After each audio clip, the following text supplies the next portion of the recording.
কেন চলতে পারছে সন্ত্রাসীদের আত্মাখানা ওদের ছায়া বলে কেন চলতে পারি বলে আত্মাখানা ওদের ছায়া বলে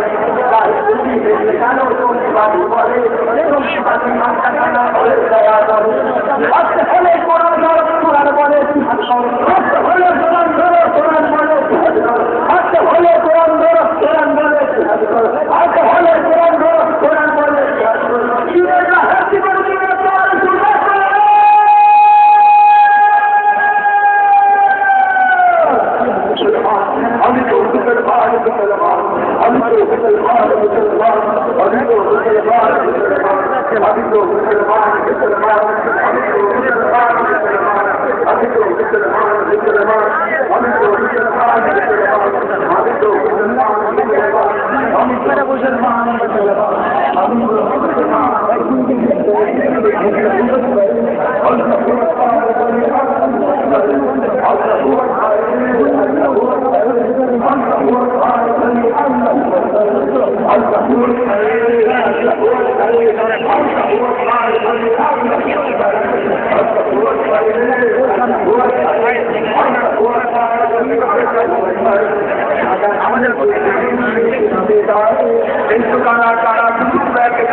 আমি তাদের সাথে কথা বলার চেষ্টা করেছিলাম। তারা আমাকে যেমনটা জানিয়েছে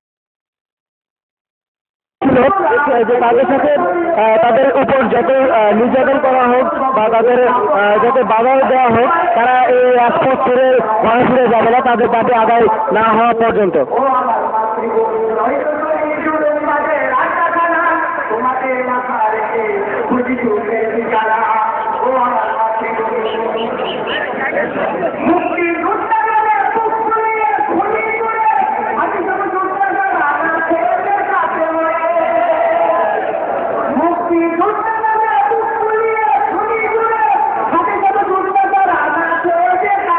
দর্শক মন্ডলী, আপনারা শুনছেন এখানে থেকে বিভিন্ন ধরনের ইসলামিক গান পরিবেশন করা হচ্ছে।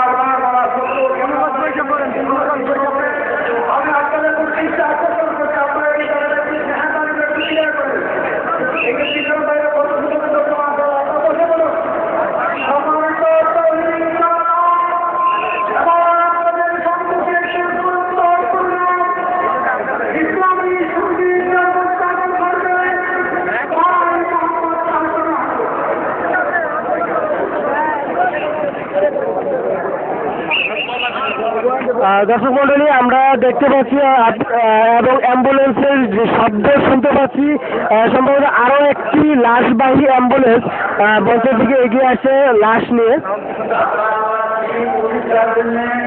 ধীরে ধীরে দৌড়ি জনতার ভিড়ে লক্ষ লক্ষ জনতার মাঝখান দিয়ে একটি অ্যাম্বুলেন্সবাহী লাশবাহী অ্যাম্বুলেন্স নিয়ে এগিয়ে আসছে মঞ্চের দিকে। এবং আমরা দেখতে পাচ্ছি অনেক সাধারণ জনতা যারা ঢাকা ও এর আশপাশে এলাকায় অবস্থান করেন, তারা শুকনো খাবার ও পানি নিয়ে আসছে এখানে অবস্থানরত তৌহিদি জনতার উপর। দর্শক মন্ডলী, এ পর্যায়ে আমরা আপনাদেরকে শোনানোর চেষ্টা করছি এখানে থাকা একজন হেফাজতের কেন্দ্রীয় নেতাদের এবং এখানকার তাদের যে দায়িত্বশীল পর্যায়ে একজন নেতা রয়েছে তার সাথে আমরা কথা বলবো। আমরা তার বক্তব্যকে এখান থেকে সরাসরি আপনাদেরকে শোনানোর চেষ্টা করছি।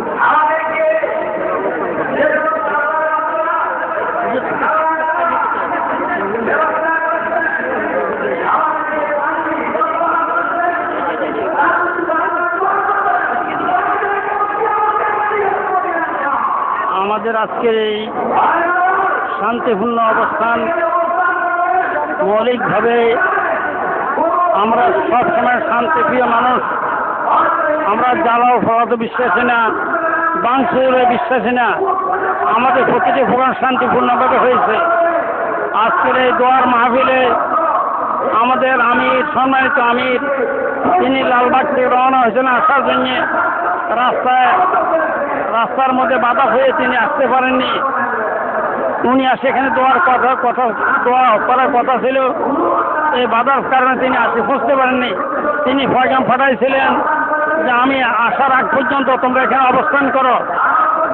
সেই হিসেবে আমরা এখন অবস্থান করতেছি।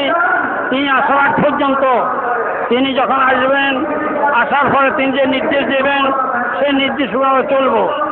সাথে সাথে আজকে সমাবেশে আমাদের বহু ভাই শহীদ হয়েছেন, বহু ভাই আহত হয়েছেন। আমরা এই ঘটনার তীব্র নিন্দা জানাই এবং এর দায়ভার সম্পূর্ণভাবে সরকারকে বহন করতে হবে। এবং আমরা আমাদের সাথী সঙ্গীত বলছি, আপনারা শান্তিপূর্ণভাবে এই কর্মসূচি পালন করুন। হবে আমাদের সম্মানিত আমির আসার আগ পর্যন্ত আপনারা এখানে অবস্থান গ্রহণ করুন। আমরা বারবার আমাদের তৌহিদি জনতার আহ্বান জানাচ্ছি। আল্লাহ পাক আমার সহায়ক হবে। নাসরুম মিনাল ফাতহুন কারীব ওয়া বাশশিরিল মুমিনিন।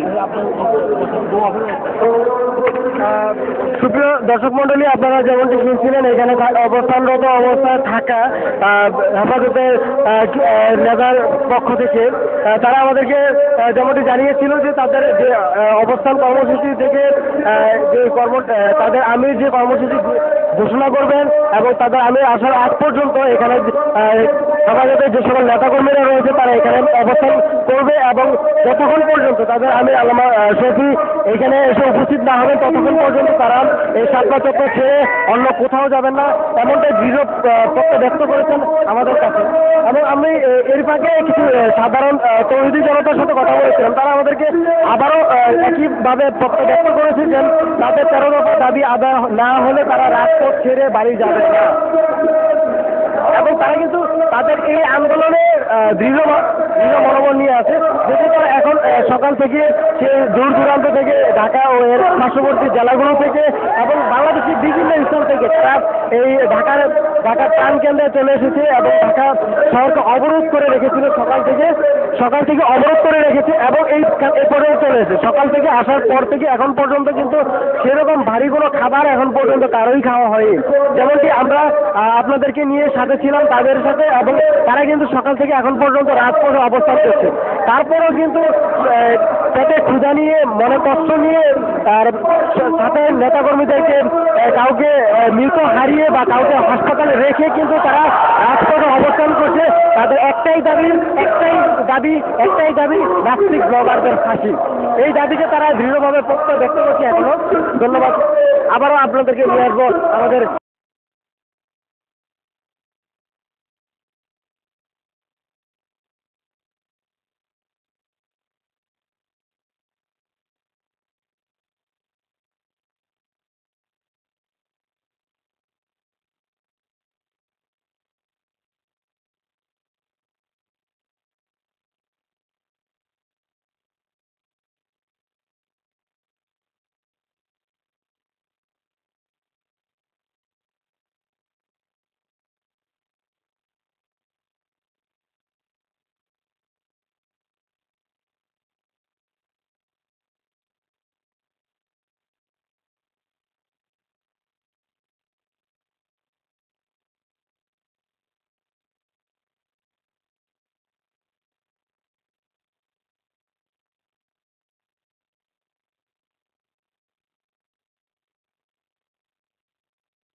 উৎপাদন সত্ত্বেও হাসি নেই চাষিদের মুখ।